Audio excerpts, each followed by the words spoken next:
Welcome, everybody, to my sixth installment of my Ohio State position preview for the 2021 season. Today, I'm doing the wide receivers, and I'm going to combine that with the tight ends. So, got a 2-for-1 today. So, let's get right into it. So, listen. Sometimes we need to be reminded occasionally of just how good we have it, or good the talent that we have, how good the talent is that we have on this team.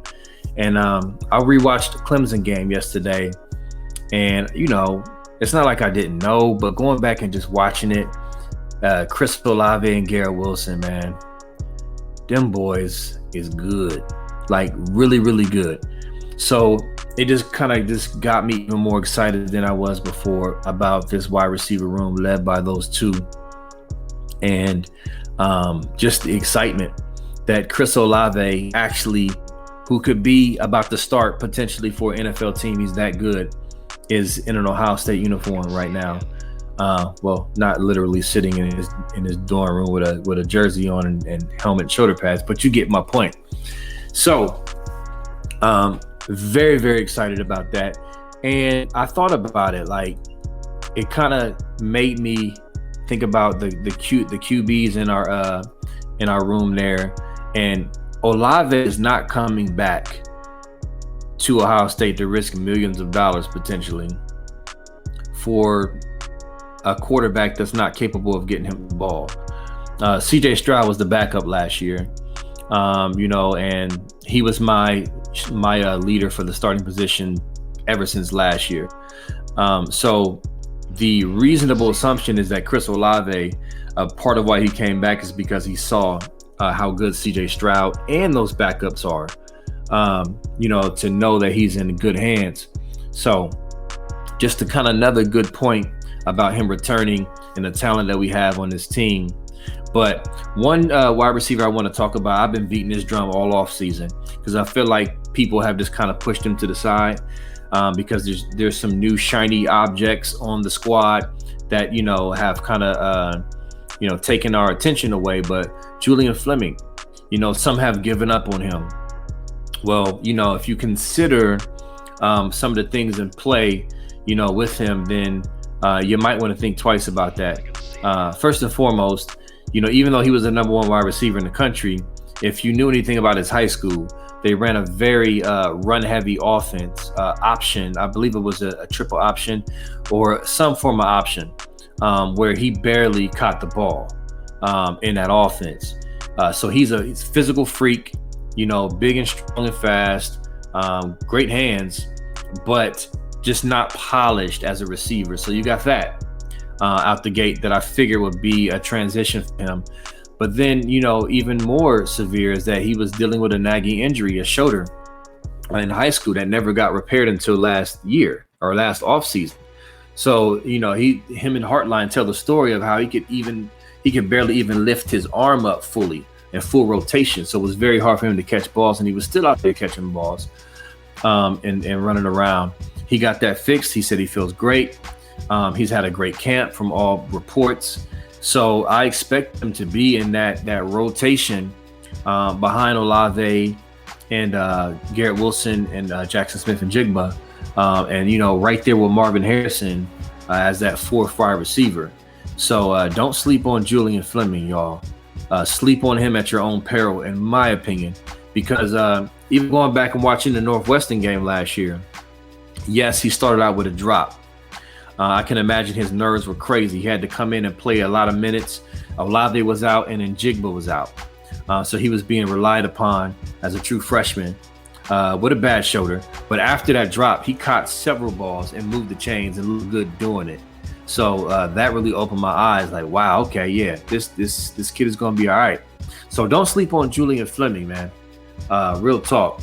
I just feel like he just and the other thing is Brian Hartline has been adamant since the spring and even into the fall to not sleep on Julian Fleming. Now some may argue that he just doesn't want to transfer. Okay, you can say that maybe, but I also don't think a coach like Hartline especially is going to pump up a guy like that if he's not really earned it, because I don't see him doing that with other guys. I don't see him. I didn't see him pumping up Elijah Gardner to not get him to transfer. So there's that. But I mentioned Marvin Harrison, and listen, that dude is a monster. Size, good speed, ball skills, ridiculous. So what I really want to see is him and Julian Fleming. When the teams are focusing on Olave, Garrett Wilson, Jackson Smith, and Jigba, let's just say we go 5 wide. Who's gonna guard them? Please tell me. Like, it's ridiculous the depth we have on this squad. And shoot, circling back to Jackson Smith and Jigba, 5-star beast out of Texas in the slot. Remember, Garrett Wilson moved to the slot last year. He's back. He's gonna be lined up everywhere. But Jackson Smith and Jigba will be primarily in the slot this year, and he's a dog. So go ahead and slide your coverage towards Olave and try to double Garrett Wilson or do whatever you. Okay, Jackson Smith and Jigba is gonna kill you underneath. So, and this is why I'm so confident, even going on the road against Minnesota with a new quarterback and all that other stuff, is because, first of all, we got talent. Our quarterbacks are good, and our line is really good, but they cannot check our wide receivers. Minnesota cannot match up with the depth of our wide receivers. They just can't. So, yeah, it's just embarrassing. I just have to laugh it off. It's embarrassing how deep and talented this wide receiver room is. And I haven't even mentioned Emeka Egbuka, who had like 1,000 catches in the spring game and looked good doing it. So, yeah, I don't know what else to really say about this room. They're going to kill, and they're going to be the reason why we're going to win a lot of games this year and be back in the playoffs.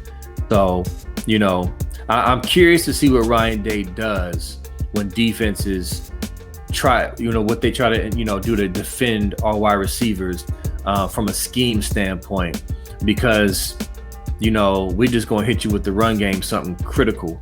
So I'm very, very excited to see what Ryan Day does to kind of offset, the overemphasis on trying to stop our passing game. So moving to the tight ends. So Jeremy Ruckert is another one who, when watching that Clemson game, it's just like, wow, this dude came back. Like, I think he's going to be a late first round, early second round pick. I really believe that, especially with how the NFL uses tight ends now. I mean, with his athleticism, his great hands, he's vastly improved as a blocker. I'm not saying he's Luke Farrell, but he's vastly improved as a blocker. And he's back. So and it's funny that, Ohio State gets made fun of for not really using the tight end.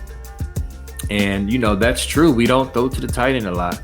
And I think it was the Big Ten media days that said the season record for receptions for a tight end was 30 or something crazy like that. I was shocked.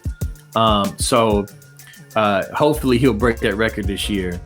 But also in that Clemson game, our tight ends got off. So it's kind of a catch-22 because we don't use the tight end that much, but Ryan Day is so smart and his game planning is so brilliant that he hit them with the tight ends and they didn't even know what was coming, and they got off. Would they have 3 touchdowns in that game? So I expect Jimmy Ruckert to really do his thing this year. And Cade Stover, man, that if you go back and watch his high school film where he's playing linebacker primarily, he is literally Bobby Boucher, like out there smacking cats. Like, he's physical. I'm not worried about him blocking or setting the edge or anything. And he looks smooth in highlights of him catching the ball. So he's going to play a lot as well. And watch out for Mitch Rossi. I keep hearing about the redshirt senior Mitch Rossi. Maybe he'll get out there and mix it up a little bit. And it's yet to be seen on G. Scott. I know he's still trying to, pick up more weight and learn the position more. But I think at this point, he could be used as a matchup against a linebacker, so very curious to see how much G. Scott plays this year. I mean, it's a lot of receivers and ball catchers and just one ball. So, that'll be interesting. But yeah, I think those guys are going to be the ones who play the most, obviously. And I think we're going to be just fine at tight end with Jeremy Ruckert holding it down, man. But the next preview we're going to have is, last but not least, the quarterback position. Controversial quarterback room, and everyone has an opinion and all that good stuff. So that should be exciting. But listen, we're almost there, y'all. Almost there. 3 days until Minnesota. So as always, appreciate y'all listening. Get at me on my board. Hit me up if you have questions, comments. Talk to y'all soon. Go Bucks. Peace.